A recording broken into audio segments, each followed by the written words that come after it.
Hello and welcome to a Smurpy video, and finally we are looking at the Build-A-Figure, the Watcher, and he sees everything. Now in terms of how this figure looks, wow, that looks absolutely stunning. That is a very, very nice head sculpt. And I like the detail on here. And then you get half the robe there covering, and then the gold plate here. But pretty much it is simple. Barefooted there. I don't think I've ever had a figure with an exposed leg, so that is interesting. And you get this back section that parts on there. I guess my only advice is, before you connect the top torso to the bottom torso, make sure you've done the legs before you do that bit, because I made the fateful mistake of doing that afterwards, and it was painful. I'm not joking, it was painful. But anyway, I pulled it off somehow. It managed to happen.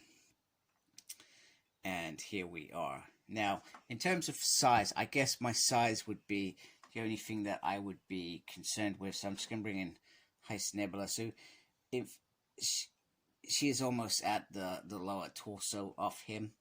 So I would have liked him to be a bit bigger, but I guess there's a risk of him being too tall and skinny that it doesn't come off very well. And I remember there was a select watcher many moons ago out in the world, probably very hard to get now, that I don't know, which was a bit more bulkier perhaps, so maybe that works. But I mean, the size, I don't think it's too bad, let's be honest. I think from a Marvel Cinematic Universe perspective, I feel this works as well. And then just bring in the Hydra Stomper. So you can see the Hydra Stomper is actually bigger. So I just thought I'd bring that in just as a kind of height comparison as well. So Articulation, his head can go all the way around, and it does, you can move it into little positions as well. It feels a little bit bizarre. Now this arm is restricted by this bits, but you can take it around. It does have a single joint there. Now this hand will always be hindered by that bit, but you can get him in there here doing, I don't know what he's doing there. Same with this arm will be hindered by this bit, but if you do it like that, I don't know why you would be doing that anyway. And then you've got movement there, which is awesome. Now the legs, there is a pivot on the legs that can go up and down like that. And in terms of inside, there is a knee joint, but you're never going to be able to use it in this skirt.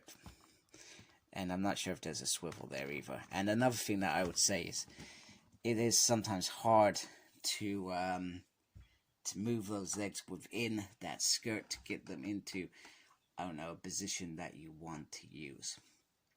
But other than that, he looks perfect. Let's be honest, he is a perfect figure. Very simple. And even when I saw this announced, bear in mind that I didn't know what if was back then.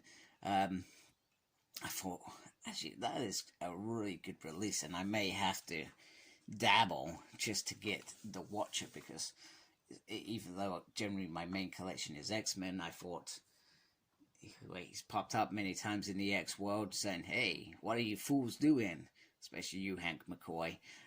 Great moments when he's messed with the time continuum. Anyway, this is a beautiful figure. Articulation is limited. You're not going to do much with him anyway. If you're buying him, you're buying him because you're a fan of what the Watcher represents. And I don't know, actually. I never thought to actually question this. Is this actually Utah? Oh no. Or is it just another Watcher? No, I feel like it should be. It should be Utah. Just in the cinematic universe. Anyway, let's move on to who's made the cuts. Who's the best and who's the worst figure.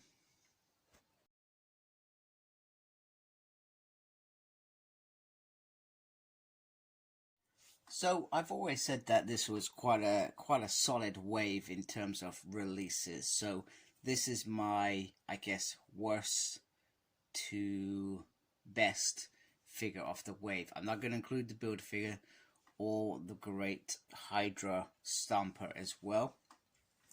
So let's start with, so we've got 7 figures. At number 7, we have got Star-Lord. Now, simply, he's a beautiful figure. I love the look, etc., but the legs are awful and make it really hard for me to get him into anything even resembling a stand-in. I don't know what it is, whether it's the floppy feet or what, but it just does not seem to work.